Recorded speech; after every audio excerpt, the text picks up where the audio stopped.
A ver, Carlos, viste que siempre se dice, la economía tiene que haber un cambio de shock. ¿Cómo se hace para que haya un cambio de shock en el tema de la inseguridad? Porque acá creo que hoy es récord la cantidad de medios que están haciendo esta cobertura por la impresión que causa el hecho de que fue en Libertador y la FINUR, donde uno supone que va a estar un poquito más resguardado. Ya no es así. No, claramente no es así. Yo recordaba recién lo que me pasó a mí. Me pasó en pleno centro de Palermo, frente a Plaza Las Heras, a la 1 del mediodía. Así que no, nunca nadie está exento del robo violento o de la violencia por otros motivos, no sabemos las características. Es muy importante el tema de las cámaras. Las cámaras son fundamentales para encontrar a los que hacen este tipo de atentados contra la vida. En este caso, lamentablemente falleció la persona atacada. Acá se ha resistido mucho ideológicamente a las cámaras, diciendo que avanza sobre la intimidad. No, sí, increíble. Bueno. Que las de rigurosidad facial que estigmatizaban a la gente, dejémonos de hinchar, Bueno, dejémonos delincuentes no, además, que están caminando por la calle. Además, yo ya dije en aquel momento, cuando empezó la discusión sobre las cámaras, hace muchos años, que ideológicamente esta gente le gusta también China, y en China hay 23 millones de cámaras, 23 millones de cámaras, de las cuales 15 millones están en Beijing, y la mayoría tiene la identificación facial, y la mayoría de los delitos que se descubren en China es gracias a la identificación facial. En mi caso, el seguimiento de las cámaras y la eficiencia de la policía de la ciudad... ¿Hizo que llegaran a los delincuentes? Llegaron a los delincuentes, los detuvieron a todos. El juez de la causa fue también muy importante, porque ahí está la otra parte de la problemática de la seguridad en la Argentina. ¿Qué juez te toca? Claro. Si es un juez dispuesto a que los delincuentes vayan a la cárcel, o es un juez zafaroniano. Te empieza a contar la historia de por qué llegaron a robar. Pobre muchacho, ¿no? La empatía con el delincuente. Yo ya tuve una experiencia con Adrián Falduto, que fue asesinado también en la esquina del departamento donde a mí me asaltaron. Un policía maravilloso, de bien, que para defender a la gente que estaba en ese bar, dice alto policía y uno lo mata desde atrás. Y la madre, por el teléfono celular que luego se capturó, le decía rematalo, rematalo, ¿no? Lo recuerdo. Digo, una familia maravillosa. Según el juez que te toque, en estos atentados a la seguridad, el delincuente es favorecido o no es favorecido. Cuando se habla de la puerta giratoria, naturalmente la primera respuesta de la gente es va a la comisaría a hacer la denuncia y ve que por otra puerta sale el que lo atacó. Bueno, esto no es culpa de la policía, este es el fiscal que cuando la policía informa de lo que ha ocurrido dice suéltelo. Mientras vos hablabas, están haciendo los peritajes allí en la heladería. Este es un caso que para mí va a marcar un punto de inflexión. Pero quiero ya meterme en el tema de lo que se viene el 22 de octubre, Carlos, porque te escuché decir que octubre, y digo, mucha gente ha votado con el criterio de basta de inseguridad, basta de la empatía con los delincuentes, que octubre va a ser distinto a lo que ocurrió el 13 de agosto en Las PASO. ¿A qué estás haciendo referencia? Bueno, a que primero para mí Las PASO son una gran encuesta, donde la gente se saca una parte de su calentura.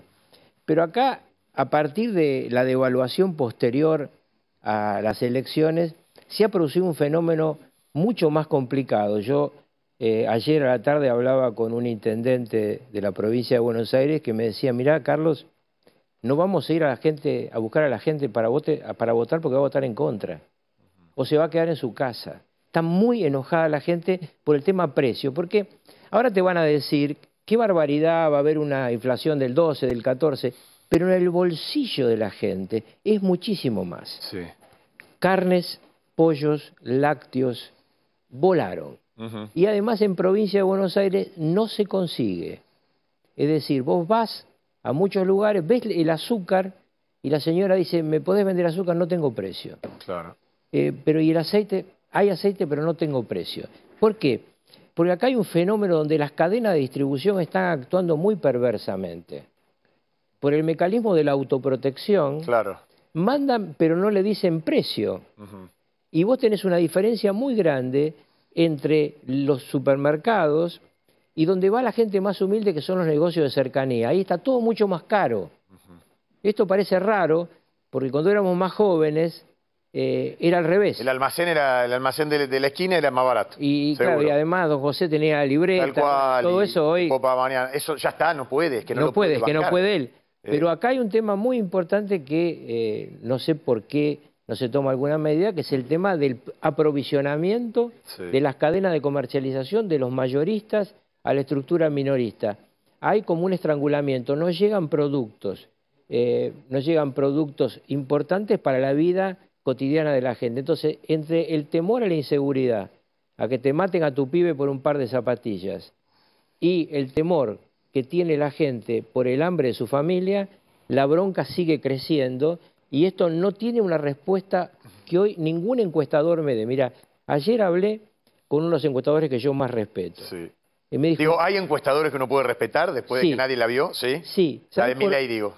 Sí, porque además ese encuestador me dio el resultado de Milei. ¿Ah, sí? 48 horas antes. Ajá.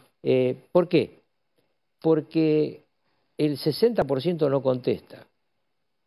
¿Y por qué motivo no contesta? Porque no quiere a nadie. ¿O porque hay un voto de vergüenza? ¿Vos pensás que... están enojadísimos, no quieren a nadie, mirá. O sea, no me vengan a hinchar, no quiero ni contestar la encuesta, ¿eso sería? Yo hago mi propia encuesta con la gente que me para, porque como te pasa a vos, claro, las caras conocidas, esto, lo otro. La gente no quiere votar a nadie, es una sensación que yo no vi nunca. Vi bronca muchas veces. Sí. Vi votar contra, que seguramente... Sí. Por ejemplo, la irritación que produce Alberto Fernández cada vez que aparece es una cosa monumental. Yo creo que Sergio Massa debiera pedirle a Alberto Fernández que se tome ese viaje y no aparezca más ante un micrófono. ¿Vos sos partidario de que él entregue antes el poder? Bueno, si hay una elección y se gana en primera vuelta, ¿por qué esperar a diciembre? Pero es un tema posterior. A mí me parece que lo que tendría que hacer Alberto Fernández es entregarle todo el poder a Massa.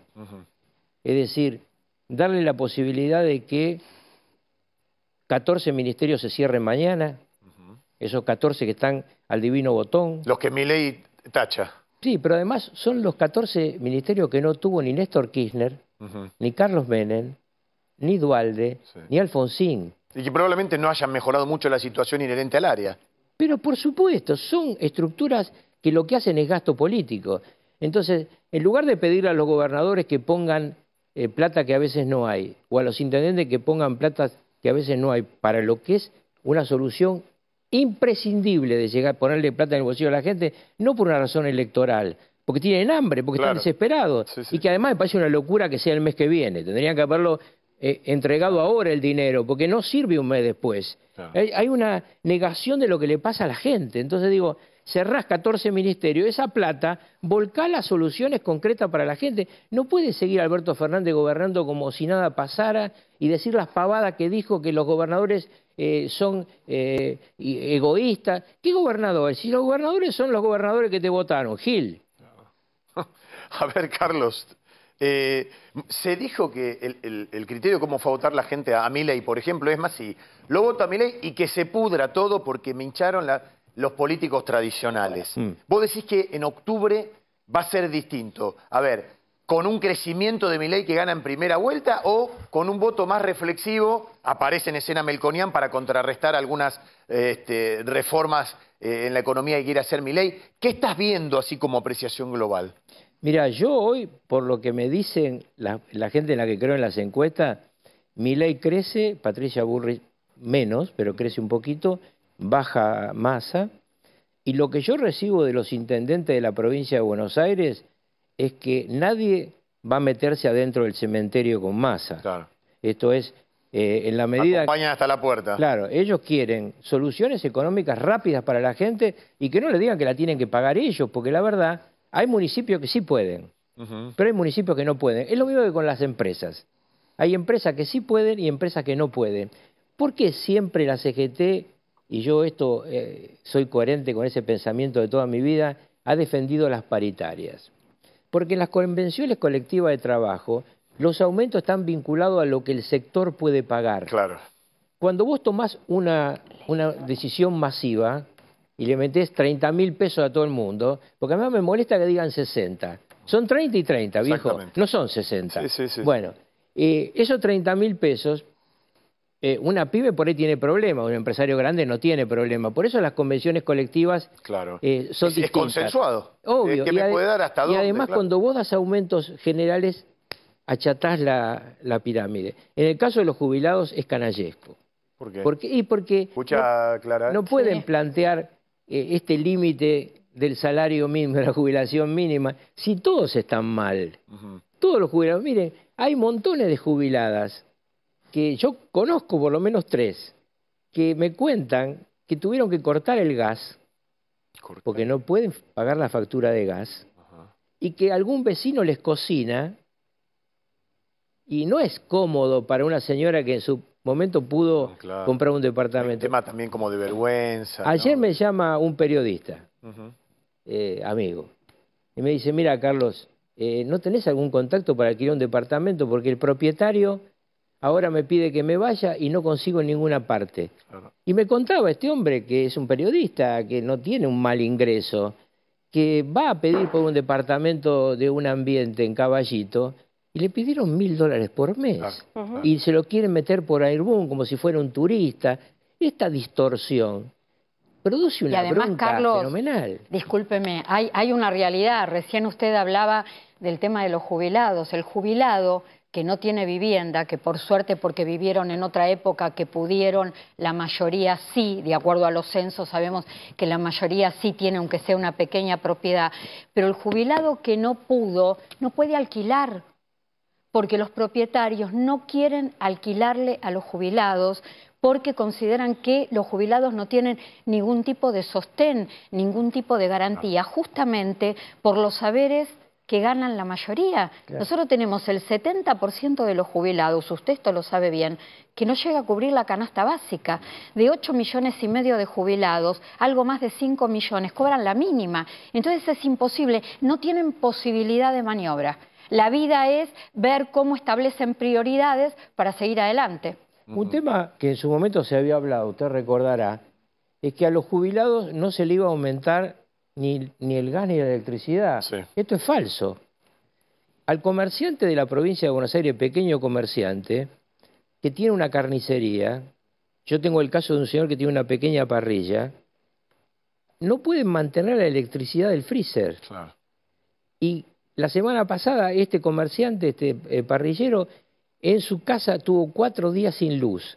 Tenía que llevar la carne a alguien que se lo pudiera tener en un freezer para que no se le echara a perder, porque de eso vive. Entonces, las tarifas, y ahora parece que las van a aumentar de vuelta, las tarifas de luz y de gas no son un tema menor en los sectores de menos recursos. No, claro. Están subiendo de una forma sideral.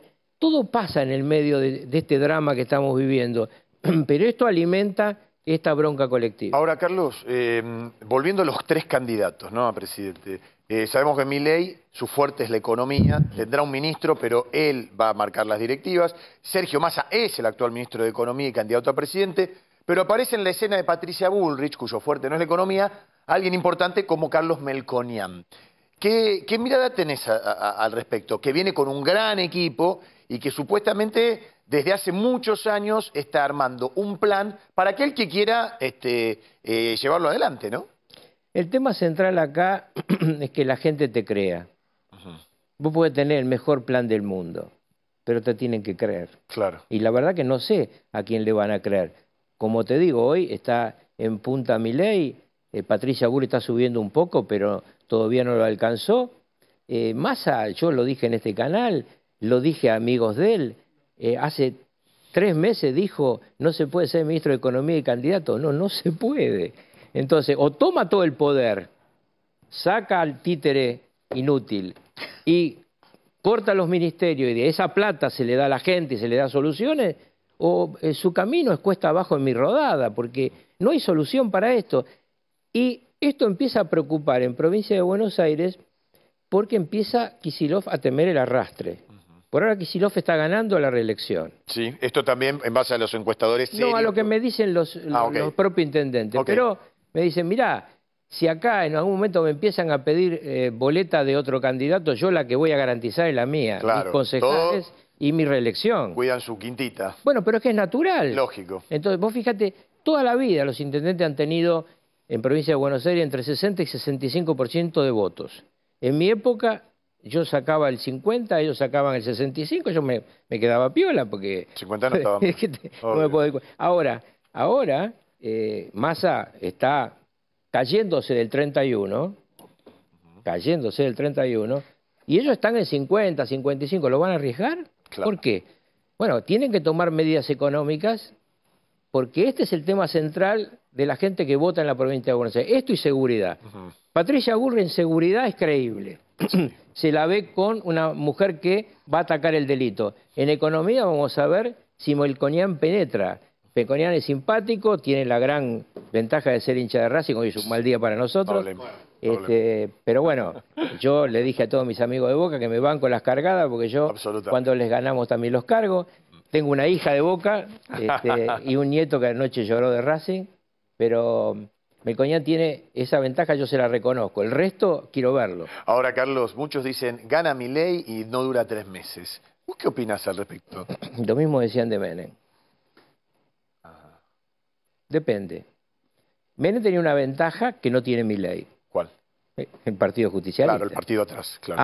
Ambas cámaras del Congreso le respondieron, salvo 8 diputados que se fueron, y así le fue. Los del FREPA, estamos hablando de Chacho Álvarez. Sí. Y además te agrego algo, le había ganado una interna Cafiero en el 87. Claro, eso... Lo que refuerza al candidato, ¿no? Claro, fue un plus muy grande, porque además en esa interna Menem tuvo la inteligencia inmediatamente de recoger los heridos. Claro. ¿No? Vengan todos... Todos los que no estábamos con él nos llamó y él rápidamente consiguió que el partido lo acompañara, sin perjuicio de lo cual vale la pena decirle a la gente, para ver un poquito lo que nos espera en los próximos meses, que hubo 18 meses de crisis económica con Menem. Hasta la llegada del plan de convertibilidad la parimos y tuvimos un proceso de inflación muy alto. Y vale la pena decirle, porque algunos me preguntan, ¿a cuánto puede llegar el dólar?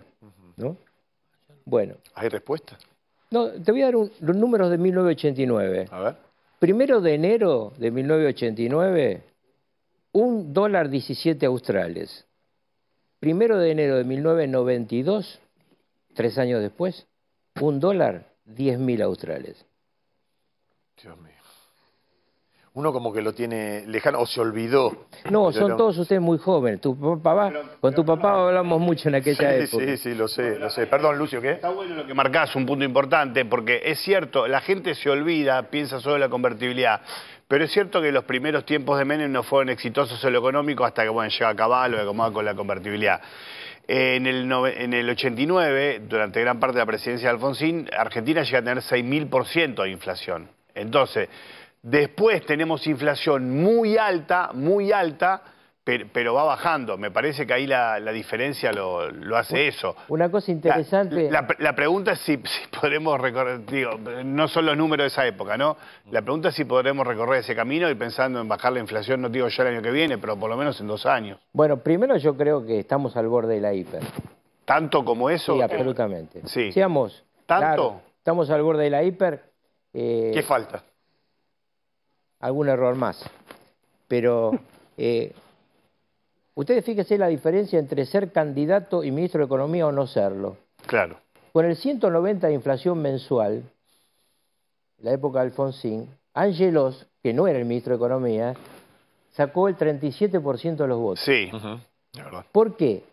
Porque Alfonsín y Surruil pusieron en sus espaldas la crisis y el candidato hablaba de cuando yo vengo voy a hacer esto. Lápiz rojo. Lápiz rojo. Lápiz rojo. Ah, pero vos ganaron el tenés más años de los que aparecen. No. Era chico, pero me acuerdo y además me gusta leer. Entonces me gusta la historia argentina. Por eso yo siempre digo... Angelo decía, lo que después hace Menem, aunque hasta cierto punto, ¿no? Pero bueno, lo que después hace Menem, Angelo decía privatizaciones y lápiz rojo. Es decir, Angelos tiene un discurso distinto a la línea radical que encarnaba Raúl Alfonsín, pero está lo que decía el combate político de Alfonsín, se carga la crisis al hombro. Ahora, en ese momento... Perdón, se carga la crisis al hombro. Sí. Y para volver a contestar una pregunta de él, y después que gana Carlos, le entrega el poder de inmediato.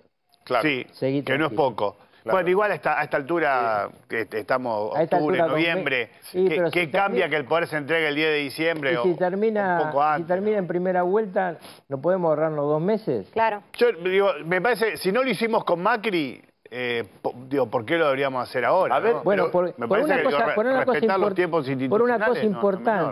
cosa importante, porque hay una diferencia de esperanza. Cuando termina Macri, con la crisis de Macri, había la esperanza de un cambio protagonizado por un individuo que parecía que era un tipo normal, hasta que era inteligente. Parecía. Entonces, ahora llegamos a un final donde nadie está muy enamorado de nadie, muchachos. Claro. Nadie tiene mucha esperanza. Es una buena definición. Perdón que lo interrumpa, pero ¿no es echarle nafta al fuego lo que está diciendo? Con todo respeto se lo digo, ¿no? Digo, pedir que un gobierno se entregue antes, ¿no es echarle nafta al fuego? No, es decir, una vez que tenés presidente, en los términos que marca la Constitución Nacional, ¿por qué razón no puede tener grandeza, aunque sea una grandeza, Alberto Fernández, y darle al que ya tiene el poder? Porque hay tiempos institucionales. No es... Y porque además el gobierno que gane tiene que prepararse para gobernar. Todos los argentinos en 1989 le agradecimos a Raúl Alfonsín que entregó antes. haber tenido la grandeza. Pero era otra la situación. No, él era un presidente, este no es. No, pero además había... pero además había una situación que tenía que ver con el gobierno militar que quería volver, con los militares que querían volver. Pero Era una situación muy diferente, muy distinta, que no era solo lo económico. No, para nada. El final de Alfonsín... ¿Cómo para nada? Sí, eso ocurría con los movimientos carapintadas y demás. Pero al final de Alfonsín, los carapintadas se los comió Menem. Perdón, yo en la época de Alfonsín trabajaba en un comercio y viví lo que es la hiperinflación y por eso le puedo hablar tranquilamente. Pero me parece que la situación era muy distinta. Muchachos. Alfonsín era un presidente con todas las letras. Alberto Fernández no se dan cuenta que es un holograma. No está en ninguna parte salvo para venir y decir pavadas. Hay una diferencia esencial. Esencial.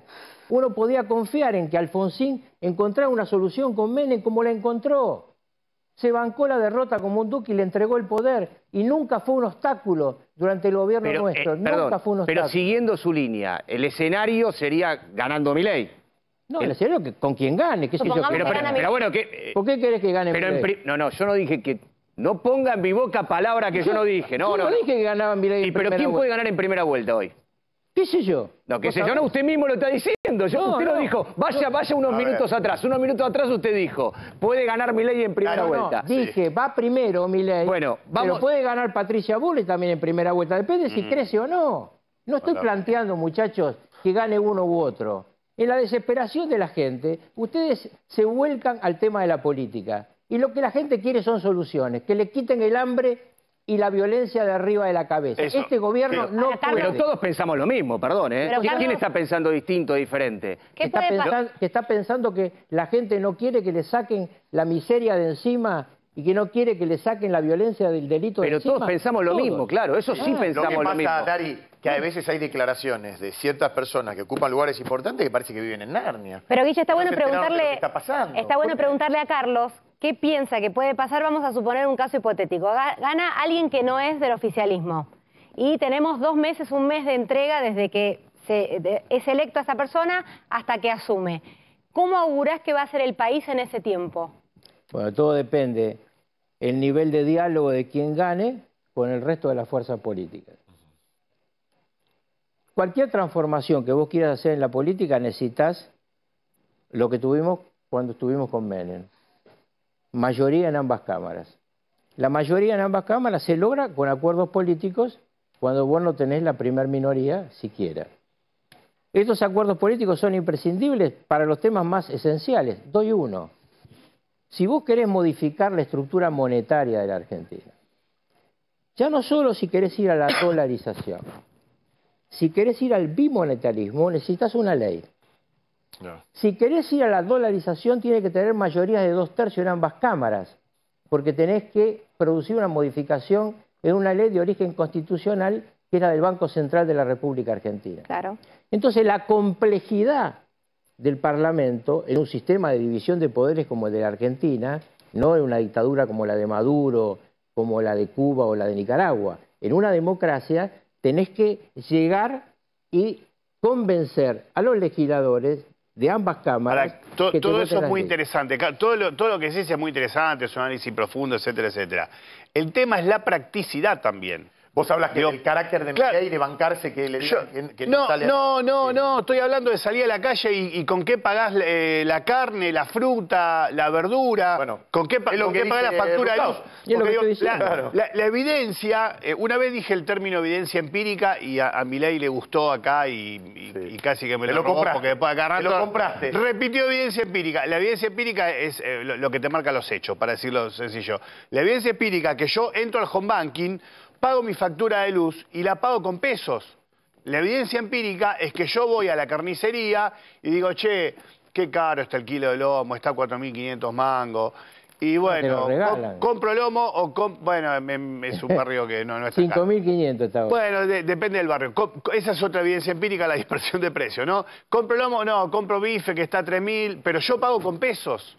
Entonces, digo, ¿cuál es la...? Digo, pago con pesos. Y la evidencia empírica es, desgraciadamente, esos pesos cada mes valen menos porque hay inflación. Entonces, supongamos que hay dolarización y que aparecen todos los dólares juntos que alguien nos lo presta. No lo creo. Me parece que estás entrando en un mundo de fantasía. Claro, yo no lo creo. Sí. ¿Cómo es? Yo voy a ir a la carnicería, a la verdulería, porque está muy lindo que los políticos se sienten, discutan, que obviamente que salga, las leyes salgan votadas. O también está el mecanismo constitucional de un decreto de necesidad de urgencia. No para motivos económicos. Bueno, bien. ¿No se puede sacar DNU para eso? ¿Cómo hacemos? ¿Salimos a la calle y pagamos con dólares que no tenemos? Digo, porque... Bueno, primero... O sea, tu pregunta es, ¿cómo está pensando Milei la dolarización de la economía? Claro. Bueno, pregúntale a Milei. En la práctica, en el día a día. Pero, Lucio, perdóname, porque... ¿Qué sé yo? Carlos, yo me quiero acordar de algo también. Que el doctor Menem dijo en su momento, si yo hubiese dicho lo que iba a hacer, no me votaba a nadie. Con respecto a Milei, que dice cosas que casi no están al alcance de la imaginación de la gente, digo, ¿vos pensás que después va a bajar la espuma y se va a convertir en un tipo de diálogo? ¿O va a ser el mismo que con su vehemencia va a ir inclusive más para adelante, va a acelerar? ¿Y en quién se va a apalancar? Te lo voy a contestar con Maquiavelo. A ver. Al príncipe se lo juzga por sus ministros. O sea, en base al gabinete que vos veas... Ahí vas a ver. Bueno, él está hablando de Diana Mondino en... Bueno, no lo sé. Digo, Menem tuvo de entrada un gabinete de altísimo nivel. Y todos los gabinetes de Menem fueron muy buenos. A mí me gustaría referirme al tema, por ejemplo, de que él dijo del precio de la carne, ¿no? Y hablando del tema de estos aparatitos, ¿no? Yo fui a la carnicería a la que voy... ¿Haces las compras vos, Carlos? ¿no? Sí, me encanta, sí. Yo en mi casa hago las compras y cocino y mujer lava. Entonces, lo veo al pibe cuando me está por facturar con el teléfono en la mano. Y le digo, che, dale, factura. Me dice, no, dice, doctor, ¿sabe lo que pasa? Que la cadena me cambia los precios 2 veces por día. Y cuando yo facturo, tengo que saber que si la hora yo no estoy de acuerdo con lo que me pone en la AP la empresa... La diferencia la pago yo. Claro. Pero eso es hiper, entonces. ¿Eso no pasaba en la hiper? No, en la hiper era mucho peor. No, claro, pero digo... En la hiper yo les puedo contar... Nos estamos adentrando en una hiper, a eso voy. No, en la hiper no se ponían precios directamente. Esto no es una hiper todavía. Bueno, mira, en la hiper no se ponían precios. Bueno, llegaba un momento en el día donde te decía, vemos... Cuando llega una persona... No. Llegaba una persona a pedirte, no sé, yo trabajaba en una fábrica de pasta, tenía mi papá.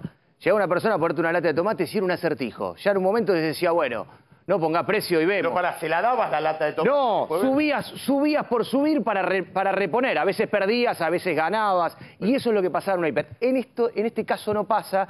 Y esto me parece que quiero marcar, Carlos, quiero marcar esto. Está bien. Han logrado contener eso. Porque después de la devaluación del 22%, luego de la elección, el lunes que se devaluó, ocurrió esto y los precios en algún momento se controlaron. Me parece que hoy hay un control de precios, veremos cómo llegamos, ¿no? A octubre. Está bueno lo que dice Darío, porque primero la devaluación la iban a hacer igual aunque ganara las elecciones. Pero déjalo que conteste a Carlos. No encuentro el audio, después se lo voy a mandar a tu producción. Dale. Pero tengo el audio de una señora que trabaja en la casa de mi hijo, que vive en el Camino Negro, se llama Marta. Sí, Loma de Zamora. Esa señora le mandó un audio ayer a la mujer de mi hijo diciendo, señora, fui al supermercado de barrio, es un pequeño almacén. Sí, sí. Vi que había azúcar y le dije, necesito azúcar, no te puedo vender porque no tengo precio. Ah, ¿y aceite tenés? Sí, pero no te puedo vender porque no tengo precio. Bueno, está bien, dame arroz, porque vio el paquete de arroz.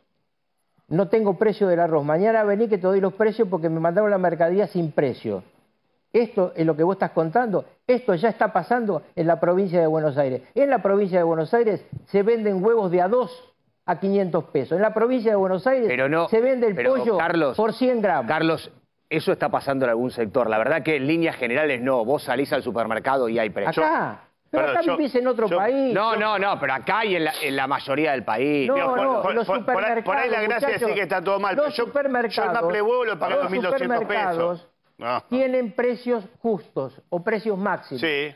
Esos supermercados no llega a la gente humilde porque están lejos de su casa, porque pierden el presentismo los hombres si van al supermercado, porque las mujeres tienen que quedarse a cuidar a los pibes, los pies en la tierra. La gente que está cerca del supermercado, la gente de la clase media, vive una situación mucho mejor de los sectores humildes. Con todo respeto al señor ese del supermercado, hoy se vende con precio. Eso es la minoría, Carlos. Eso es la minoría. Si no, salgamos a la calle y preguntemos. Hoy se vende... Insisto con esto de echarle nafta al fuego. No.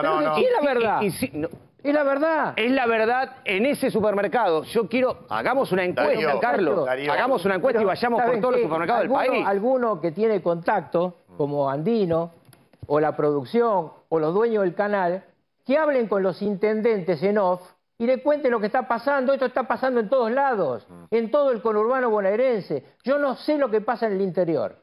Sé lo que pasa en esta ciudad porque vivo. Acá es complicado, pero llegamos a conseguir las cosas. En el conurbano cada vez está más complicado. Muchachos, entiéndanlo. Si no se comprende la bronca de la gente, el 22 de octubre, el bife que se van a comer no tiene nombre, porque la gente no va a salir a la calle. Los que salieron a la calle son delincuentes, no pobres. Yo quiero decirle esto. No estoy negando su información en lo que está diciendo, en absoluto. Lo que digo que eso es la minoría. No es la mayoría.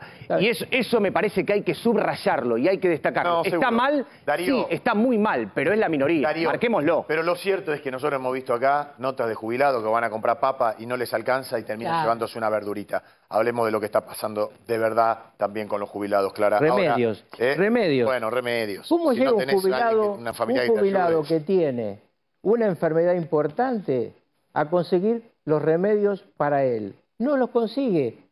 Yo voy a Pharmacity y compro mis remedios y veo la cantidad de jubilados que no pueden comprar ni la mitad de lo que le recetó el médico. Ni genéricos pueden comprar, muchachos. Es otra realidad. La realidad que está la gente más sumergida es muy especial. No tiene precedente en los últimos 40 años. Estamos en el comienzo de la hiper de Alfonsín. ¿Lo quieren creer o no lo quieren creer? Esa es la realidad. ¿Cómo se corta esto? Massa se tiene que hacer cargo de todo el gobierno, tiene que cerrar 14 ministerios, mandando al títere a pasear y repartir la plata de esos 14 ministerios en la gente que más tiene hambre y miseria en la Argentina. Esa es la solución para la coyuntura. Si no lo hacen, el castigo va a ser el 22 de octubre. Carlos, ya agradeciéndote porque sabíamos que te tenés que ir a esta hora. Por último, sin nombrar candidatos, sino escenarios favoritos, ¿cuál sería el mejor escenario del que debería abrevar después de las elecciones del 22 de octubre para vos? Un acuerdo parlamentario y un acuerdo nacional entre las fuerzas mayoritarias para salir de la crisis. No se sale solo. No se sale solo. Consenso y... No se puede salir solo porque vamos... Una Moncloa, está diciendo. No pido tanto. Bueno, pero ya estamos llegando a eso. Sí, pero lo que pasa es que el nivel de la dirigencia española de aquel momento fue excepcional. Está bien. Más aún, yo tuve el honor de ser amigo de Fraga Iribarne y él me decía siempre, mi mayor error fue no haber firmado la parte económica del pacto de la Moncloa. Él firmó la parte política, pero no la económica, y la sociedad luego lo castigó políticamente, salvo en Galicia, donde ganaba. La Argentina tiene que comprender, la dirigencia política argentina, que está bien que hoy compitan y que habrá un presidente o una presidenta electo, pero que luego de eso es imprescindible para lo que tus panelistas planteaban, para que la gente tenga respuestas, un rápido acuerdo. O sea, Carlos, si gana el candidato Massa, sentarse al otro día con Bullrich y Milei, y así con cada uno de los candidatos. Milei llamar a Bullrich y a Massa, y Bullrich, si gana, llamar a Milei. Lo que pasa es que, ¿vos te imaginás a Milei sentado con Massa? Pero, otra vez, los presidentes tienen ministros. Los presidentes exitosos en el mundo hacen que sus ministros trabajen y hablan poco. Nosotros tenemos un presidente vago y que habla mucho. Esto ya es un déficit muy grande para el oficialismo. Me parece que es muy importante que quienes lleguen manden a sus ministros a discutir con o las otras fuerzas políticas y en el Parlamento con los senadores y diputados. Los gobernadores existen. Los gobernadores van a ser muy importantes en la elección de octubre. Señor. Porque muchos dijeron, no, los gobernadores no jugaron. Es cierto. Pero ahora van a jugar, se juegan los diputados nacionales. Exacto. Y los senadores en muchos distritos, y con esos diputados y esos senadores, los gobernadores vienen a hablar con el ministro del Interior, y a mí me tocó a decir, bueno, está bien, pero esta ley nosotros la vamos a acompañar, pero ¿qué pasa con la entrada de la Ruta 40 Tal cual. a mi ciudad capital que no está? ¿Qué pasa con el tendido eléctrico que no llega? ¿Por qué no están llegando las soluciones en materia de inversión en mi provincia? Este es un país federal en la Constitución, brutalmente unitario en lo económico.